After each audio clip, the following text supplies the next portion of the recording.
Welcome to our channel, Ullapantula Ramamurthy, World Teacher. I am not world teacher. World teachers are Jillallamudi Amma, Sadguru Subramanyam in Srikalahasti, Ravindranath Tagore, Jiddu Krishnamurthy, Yakshashala are world teacher. I am teacher in Palnadu district at Vinakonda. That's all. భక్తులకే బాధరా జీవితాంతం ఆ దేవుణ్ణే తలుచుకుంటూ ఆ పరమాత్ముడే సర్వస్వం అని భావించి ఎల్లవేళలా భగవన్నామం చేస్తూ ఉన్నటువంటి మహామహా భక్తులకే బాధలు అనేటువంటి తప్పలేదు. రామదాసుకి జైలు శిక్ష అనుభవించక తప్పలేదు. కానీ శ్రీరాముడు ఎవరికి కనిపించాడు? తానీషా కనిపించాడు. ముందు చిట్ట చివర్లో ఆ రామదాసును తానులో ఐక్యం చేసుకున్నాడు. నీ నామం ఎంతో రుచిరా అని పాటలు పాడుకుంటూ కొరడా దెబ్బలు కూడా తిన్నాడు పాపం ఆ శ్రీరామదాసు. తల పండి పళ్ళు ఊడి కళ్ళు కనిపించినటువంటి పరిస్థితిలో శబరీమాతకి శ్రీరాముడు కనిపించాడు. శ్రీకృష్ణ పరమాత్మ బాల్యమిత్రుడు కుచేలుడు. ఆయనకి సుచేలుడయ్యాడు, చిట్ట చివరిలో సుచేలుడయ్యాడు. సాక్షాత్ శ్రీకృష్ణుడే విష్ణుమూర్తి అని తెలిసినప్పటికి కూడా జీవితంలో ఎన్నో కష్టాలు అనుభవించారు పాండవులు. అజ్ఞాతవాసము తప్పలేదు, అరణ్యవాసము తప్పలేదు. ఆ పాండవ పట్టమహర్షి ద్రౌపదికి కూడా నిండు సభలో వస్త్రాపహరణ అవమానమే జరిగింది. ఇంకా ప్రహ్లాదుడికి తెలిసింది. దేవుడుంటా లేడా అని అన్నాడు తండ్రిని. చివరికి స్తంభంలో చూయించు అన్నాడు. ఆ స్తంభాన్ని నరికారు. నరసింహావతారాన్ని ధరించాడు. భయంకరమైనటువంటి ఆకారం. ఇంతవరకే సింహం, మిగిలినంత కూడా మానవాకారం. కాబట్టి సాక్షాత్ రాజరాజేశ్వరీదేవి అవతారమైనటువంటి జిల్లెళ్లమూడి అమ్మవారు కూడా ఎందరో దుర్మార్గుల వల్ల ఎన్నో బాధలు పొందింది. ఒక పురుషుడు దైవశక్తి కలిగినటువంటి వాడై ఇబ్బందులు పట్టడం వేరు, ఒక స్త్రీ దైవశక్తి కలిగినటువంటిదై ఇబ్బందులు పట్టడం వేరు.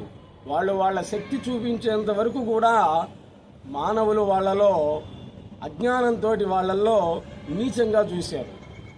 ఆ జిల్లెళ్లమూడి అమ్మవారు ఎంతోమంది కుష్ఠవ్యాధిగ్రస్తుల్ని వాళ్ళ కుష్ఠవ్యాధిని తనమీరికి తప్పించుకుంది. అటువంటి మహిమాన్వితురాలు జిల్లెళ్లమూడి అమ్మ. బాపట్ల జిల్లాలో ఉన్నటువంటి జిల్లెళ్లమూడి అమ్మవారిని ఒకసారి దర్శించి తరించండి.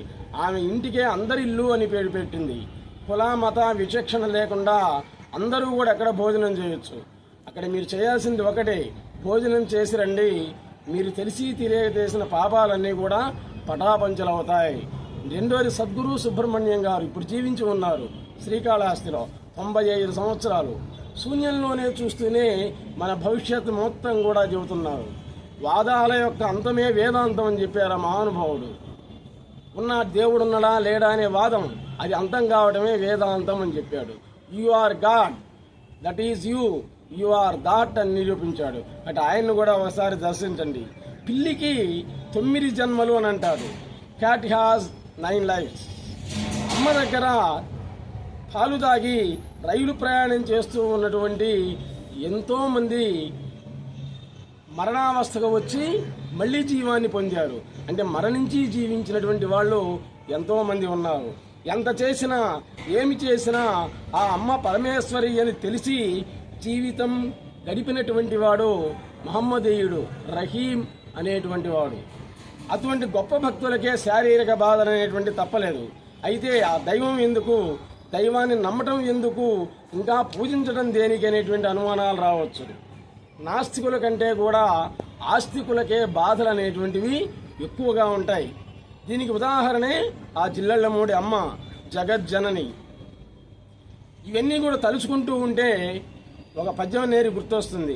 అక్కరకు రాని చుట్టము మృక్కిన వరమీని వేల్పు మోహరమున తానెక్కిన పారని గుర్రము క్రక్కున విడంగ వలయు గదురా సుమతి. భజన సుమతి శతకంలో చెప్పాడు.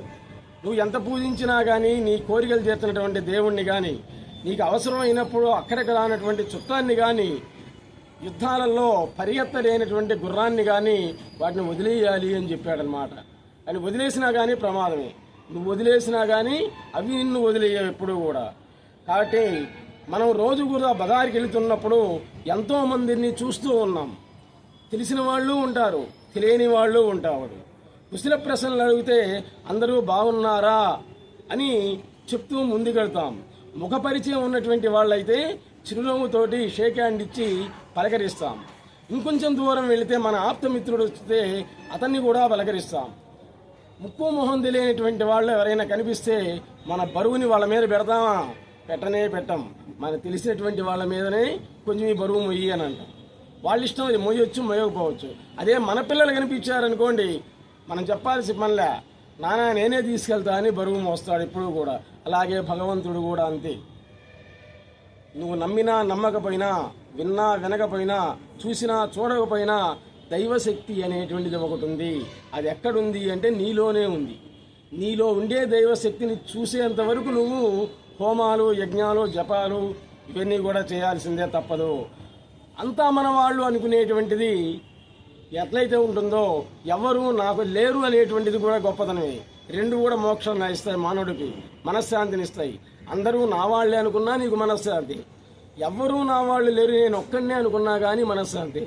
నేను నిద్రిస్తున్నానంటే అంతా నిద్రిస్తూ ఉంది, నేను మేల్కున్నానంటే అంతా మేల్కోనే ఉంది అనేటువంటి భావంతో ఉండటం అనేటువంటిది చాలా గొప్పతనం అంట జిల్లెలమూడి అమ్మవారు.